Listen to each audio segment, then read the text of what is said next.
सभी व्यक्ति किसी भी धर्म के हो, किसी भी समुदाय के हो, सबको अपनी किसी न किसी धर्म में आस्था जरूर रही है। और आज भी पूरा गांव अम्बेडकरवादी होते हुए अभी मनुवादियों की विचारधारा से बाहर निकल नहीं पाया। ऐसा नहीं है कि बिल्कुल वो सब वही परिणाम है जो विगत वर्षों में रहा, उसमें सुधार हुआ है। भले उतना तीव्र गति से ना हुआ हो जितनी अपेक्षा थी, लेकिन समय रहते हुए परिवर्तन हो रहा है और ये परिवर्तन बहुत जरूरी है। क्योंकि जब 10 लोग परिवर्तित होते हैं तो 10 के साथ 10 और परिवर्तित होते हैं और उनके साथ 10 और परिवर्तित होते हैं और एक क्रम चलता रहता है। धीरे धीरे पूरा उसी रंग में रंग जाते हैं जिस रंग में हमें रंगना होगा। तो पीछे 50 सालों से जो कार्यक्रम होता आया है, कभी इधर हुआ कभी उधर हुआ, लेकिन उसका एक उद्देश्य जरूर रहा कि हमें मनुवादी विचारधाराओं से दूर रहे। क्योंकि ऐसी विचारधारा या ऐसा धर्म या ऐसा कर्तव्य किसी काम का नहीं जो हमारे मानव जीवन को उत्थान की ओर न ले जा सके, गर्त में ले जाए। उस धर्म को मानने का कोई मतलब नहीं होता। और डॉक्टर भीमराव अम्बेडकर का बाबा साहब की जयंती पे उनका जो योगदान रहा उसको हम याद करते हैं। और हम क्या पूरा भारतवर्ष पूरे विश्व में आज उनकी पुण्यतिथि जयंती मनाई जाती है और खूब धूमधाम से मनाई जाती है। लेकिन यहाँ मनुवादी विचारधाराओं का प्रभुत्व है, वहाँ पर कहीं ना कहीं दबाने का प्रयास किया जाता है और दबाया भी जा रहा है। लेकिन जब सही दिशा में और सही शिक्षा बच्चे को मिलती है तो वो भटकने से बहुत दूर रहता है। वो हमेशा अपने लक्ष्य केंद्र की ओर बढ़ता ही रहता है जब तक उसे लक्ष्य मिल नहीं जाता। और एक बड़े मजे की बात है, थोड़ा सा समझने की कोशिश करें। कभी कभी हमें मतलब सभी को ये लगता है कि ये लक्ष्य प्राप्त कर लें इसके बाद जिंदगी आसान हो जाएगी।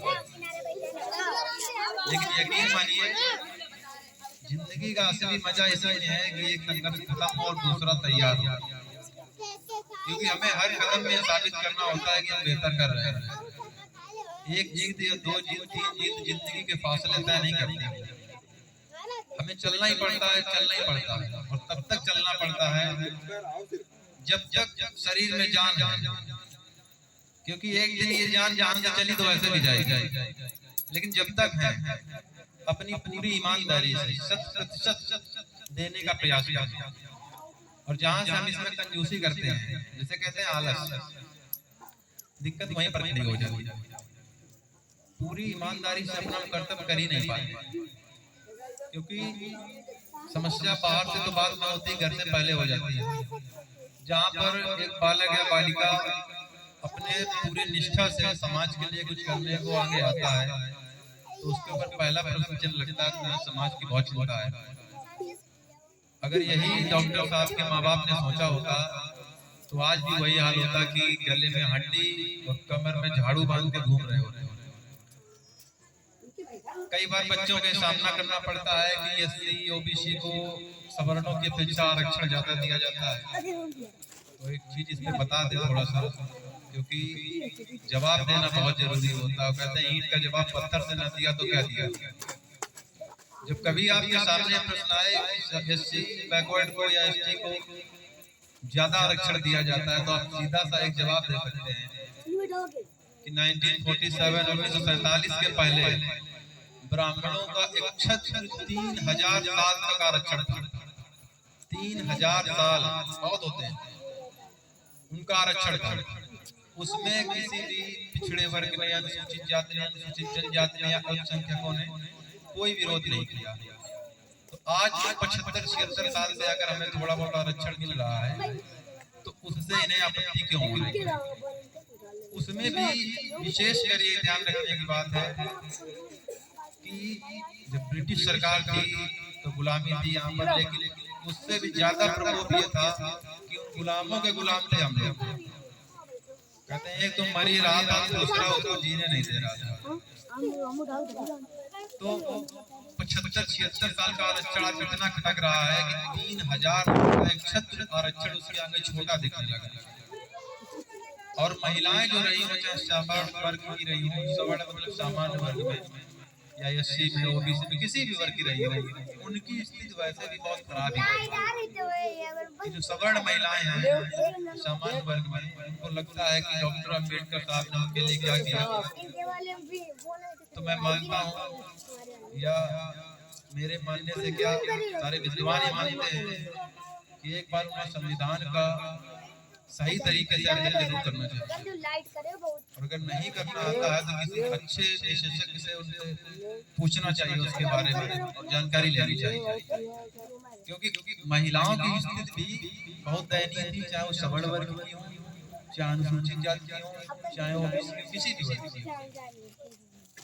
इसलिए इतना ज्यादा महिलाओं को खुश होने की जरूरत नहीं है, किसी भी वर्ग की हो, कि उनके लिए मंदिर मस्जिद या किसी ने कुछ कर दिया।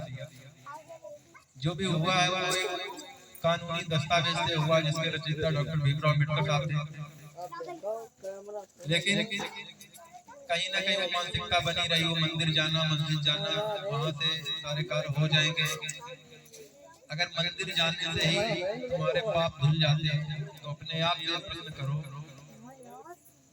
कि अभी तक फिर तुम्हें स्कूल से दूर क्यों रखा गया,